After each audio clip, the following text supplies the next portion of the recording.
聂阴夜，渊可真是一败涂地呀！别人的门，祸害无边，挡我灭毒印。总是被别人堵门不是办法。Halo semuanya, selamat datang kembali. Apa kabar kalian semua? Semoga baik-baik saja. Pada video kali ini kita akan membahas spoiler Donghua yang berjudul Tales of Herding Gods. Baiklah, daripada kalian semua penasaran, mari kita mulai saja pembahasan spoiler untuk episode kali ini. Tanpa berbasa-basi lagi, langsung saja kita mulai videonya. Cerita ini berlanjut, kita diperlihatkan Kanselir Basan yang berkata, beberapa hari lalu sepulang dari luar, aku melihat guruku. Kau pasti tak menyangka, aku memang seorang kanselir, tapi bukan lulusan akademi kekaisaran. Aku dari sekolah teknik bertarung, punya gelar master, dan diundang guru kekaisaran untuk mengajar pertempuran. Kukira guru sudah mati, tapi ternyata masih hidup, dan meskipun kakinya hilang, tapi dia berlari sangat cepat. Aku sudah kerahkan seluruh tenaga untuk mengejar, tetapi tetap tak bisa mengejarnya. Lalu muncul pria buta memukuliku, bahkan bertanya kenapa aku mengikutinya. Orang itu aneh, menantangku beradu puisi, dan aku kalah melawannya, oleh karena itu guruku pun pergi. Kinmu tertegun, ahli bertarung tanpa kaki dan pria buta penyair, itu pasti kakek jagal dan juga kakek buta. Kinmu penasaran dan berpikir, sejak kapankah mereka keluar dari dasu? Kanselir Basan semakin mabuk dan berbicara tidak jelas, hal itu membuat Kinmu tak berani bertanya lagi. Kinmu menatap banteng hijau di sampingnya. Ia bilang, apakah kau bisa melihat jelas penampakan orang buta itu? Namun banteng itu menunduk malu, sebab teringat bagaimana Kinmu melumpuhkannya. Kinmu tersenyum dan bertanya, apakah kau masih dendam? Padahal kau sudah memukulku, tapi aku hanya melumpuhkanmu tanpa memukul balik. Kanselir Basan mendengus, cendekiawan Kin, kau bukan hanya melumpuhkannya, tapi juga hampir memakannya, jadi wajar saja dia waspada terhadapmu. Banteng hijau terkejut, sebab sebelumnya Kanselir Basan tidak bilang kalau Kinmu ingin memakannya. Kemudian Kinmu segera berkultivasi, sedangkan Kanselir Basan menatap tajam keterampilan pisau Kinmu. Lalu begitu Kinmu selesai mengeksekusi jurus pisau pembantai babi, Kanselir Basan segera melempar labu anggurnya, kemudian mengeluarkan pisau-pisau miliknya. Kanselir Basan mengayunkannya penuh emosi sambil berteriak, pisau emas berhiaskan giok putih, sinarnya menembus gelap malam. Membawa pisau di 8 padang belantara sendirian, adalah bentuk keenam dari keterampilan pisau pembantai babi. Pisau Kanselir Basan dan Kinmu saling beradu, percikan api pun sampai bermunculan. Kanselir Basan tertawa keras, selama 4 hingga 5 dekade, angin dan hujan menutup langit, tapi secepat awan berlalu, pasti ada hikmahnya. Kinmu mengeksekusi jurus Every Cloud Has Silver Lining dan melantun, berhentilah sombong, setelah krisis datanglah harapan rakyat. Keduanya lalu menyarungkan pisau, berdiri saling membelakangi. Kanselir Basan menoleh dan berkata, adik kecil. Kinmu membungkuk lalu memanggilnya, kakak senior. Keduanya duduk bersama, Kanselir Basan bertanya soal si jagal, Kinmu menjawab, jika semuanya baik-baik saja. Kinmu memberitahu, meskipun bagian bawah tubuhnya hilang, tapi kultivasinya sangat tinggi, dengan tangannya ia bisa berlari seolah sedang terbang. Kanselir Basan merasa bingung, ia bilang, kalau kita punya guru yang sama, kenapa kau juga belajar penyembuhan dari Raja Racun Wajah Giok? Apakah dia juga gurumu? Kinmu mengangguk dan menjawab jika itu memang benar, meskipun ia tidak menjelaskan tentang guru yang lainnya. Kanselir Basan menatap kosong lalu berkata, aku tahu di mana bagian bawah tubuh guruku. Saat beliau mengangkat pisau ke langit, tubuhnya jatuh dan bagian bawahnya seperti direbut murid dari sekte lain. Ia berucap, adik junior, Karena kau belajar dari Raja Racun Wajah Giok, tentu kemampuan medismu pasti hebat, dan jika aku menemukan bagian bawah tubuh guru kita, bisakah kau menyambungkannya kembali? Kinmu merasa ragu lalu berkata, kalau baru terputus aku bisa menyambungkannya, dengan merangsang aktivitas tubuh dan memakai obat regenerasi, daging, tendon, dan tulang bisa kusambung kembali. Tapi jika sudah terlalu lama, aku khawatir bagian bawah tubuhnya sudah mati. Kanselir Basan sempat kecewa, tapi semangatnya bangkit lagi. Meskipun begitu, aku harus menemukan bagian bawah tubuh guru. Kinmu mengangguk, sebaiknya kakak senior pastikan dulu sekte mana yang merebutnya, agar tidak salah dalam mencari. Kanselir Basan berdiri dan pergi, lalu kembali. Tubuh bagian bawah guru diambil lebih dari 200 tahun yang lalu.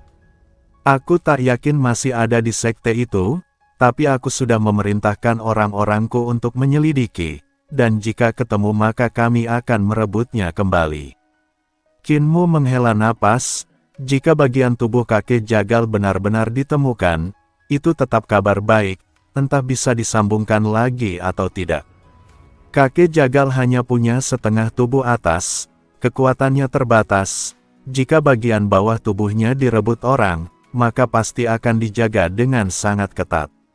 Ia memang luar biasa kuat, sebagai ahli teknik bertarung, ia bisa berkultivasi sampai tubuh jasmaninya tak membusuk. Seperti para biksu Daois yang tubuhnya diawetkan, dan ditempatkan di kuil sebagai bodhisattva jasmani, tapi sulit memastikan tubuh itu benar-benar masih hidup. Bodhisattva jasmani sebenarnya sudah mati, hanya saja tidak membusuk. Tubuh yang benar-benar hidup harus tetap hangat, darah tidak membeku, jantung berdetak, dan saraf berfungsi. Hanya itu yang bisa disebut tidak mati. Kinmu lalu bertanya, kakak senior Basan, apakah kau tahu nama asli kakek jagal? Kanselir Basan menggeleng, aku tidak tahu, aku hanya tahu orang-orang memanggilnya sebagai pisau surga, sedangkan nama aslinya tidak ada yang tahu. Guru pernah bilang, jika dia punya musuh yang bisa melukai orang hanya dengan mengetahui nama mereka, jadi dia jarang mengungkapkannya. Kinmu terkejut, itu mirip dengan metode dukun agung dari Kekaisaran Barbar, mungkinkah kakek jagal pernah menyinggung mereka? Kinmu lalu menenangkan diri, dan terus berlatih 3 jurus pedang dari guru kekaisaran.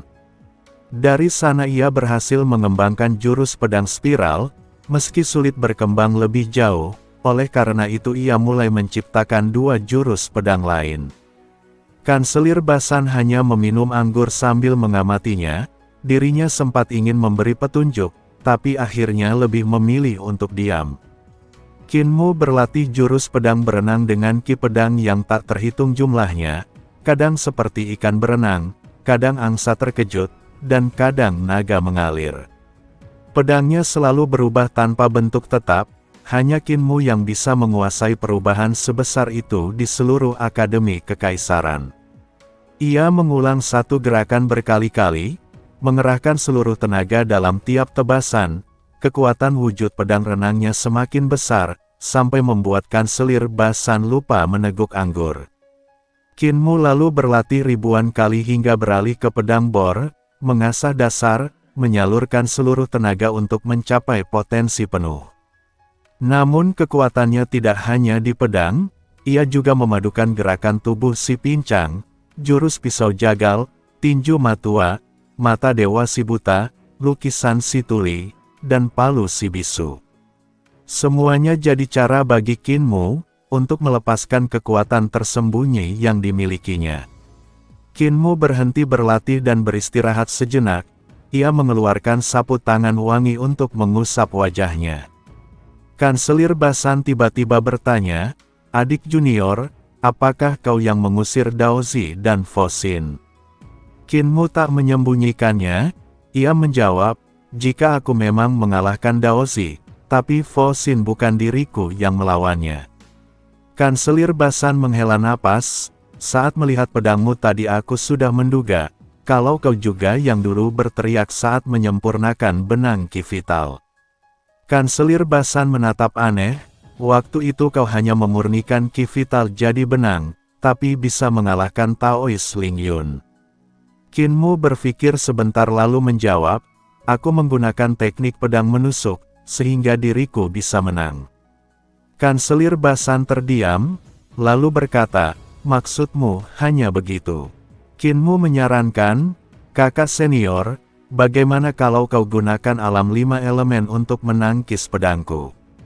Kanselir Basan menyegel harta karun sucinya, dan berteriak penuh semangat, aku sudah siap. Qin Mu mengambil kayu bakar sebagai pedang dan menikam. Kanselir Basan menangkis, ledakan keras terdengar, pintu kediaman Qin Mu hancur berkeping-keping hingga dindingnya runtuh. Qin Mu cepat menarik pedangnya dan mundur dengan cemas. Dari reruntuhan, Kanselir Basan bangkit berdebu, membuka segel harta sucinya lagi sambil terkekeh, kukira Taoist Ling Yun sudah disuap. Namun ternyata bocah ini memang luar biasa, jadi pantas saja, bahkan aku pun hampir tak bisa menangkisnya kalau tidak waspada. Qin Mu tidak terluka, dan kayu bakar yang dipakai untuk menusuk Kanselir Basan hancur karena energi vitalnya. Banyak cendekiawan bergegas keluar, mereka gembira melihat pintu halaman Qin Mu roboh. Mereka berkata, orang bermarga Qin itu berani menghina kami dengan menulis di pintunya, sekarang pintunya dirobohkan oleh Kanselir Basan. Mari kita lihat bagaimana Qin Mu akan dipermalukan. Kanselir Basan melambaikan tangan, dan menyuruh mereka untuk bubar. Ia juga bilang, bahwa tidak ada yang menarik, aku hanya ingin bertukar petunjuk dengan Qin Mu. Semua orang mengira Qin Mu dipermalukan, tapi yang membingungkan adalah, tubuh Qin Mu tetap terlihat baik-baik saja, sementara Kanselir Basan penuh debu, seakan-akan dialah yang telah kalah. Kanselir Basan menatap pintu dan dinding yang runtuh lalu bergumam, pantas saja Kanselir Agung pernah bilang, kalau dirimu hampir merobohkan seluruh kediaman cendekiawan. Kemampuanmu sangat tinggi, tapi ada yang salah dengan teknikmu, dan kelemahanmu ada di bahu kiri. Ucapannya terdengar jelas oleh para cendekiawan yang masih ada, membuat mata mereka berbinar. Chen Wanyun berkata, jadi kelemahannya di bahu kiri. Ia sejak lama mencari titik lemah Qin Mu akhirnya sadar dan bergumam, sekarang posisiku sebagai kakak senior bisa diselamatkan. Kanselir Basan lalu berkata, panggil orang untuk memperbaiki tembok dan pintu ini. Saat itu ia melihat Chen Wanyun dan memanggilnya. Chen Wanyun pun langsung membungkuk sambil berkata, Guru. Kanselir Basan tersenyum pada Qin Mu, tidak banyak cendekiawan yang aku kagumi di Akademi Kekaisaran, dan Chen Wanyun adalah salah satunya, murid yang aku latih dengan tekun. Adik junior, apa pendapatmu tentang dia? Qin Mu mengangguk, pantas saja kakak senior Chen begitu hebat. Ternyata itu hasil ajaran dari senior Basan. Baik kultivasi maupun kemampuannya sudah sangat tinggi, dan saat tiba di paviliun seni ilahi, dia pasti akan bersinar. Chen Wanyun merasa bingung dengan perkataan gurunya itu. Kanselir Basan menyuruh Qin Mu untuk memanggil Chen Wanyun sebagai keponakan murid, sebab kalau memanggilnya kakak senior, maka itu akan merusak senioritas kita. Dan pada akhirnya spoiler untuk episode kali ini pun bersambung. Oke, cukup sekian, terima kasih untuk video kali ini, dan sampai jumpa di video berikutnya.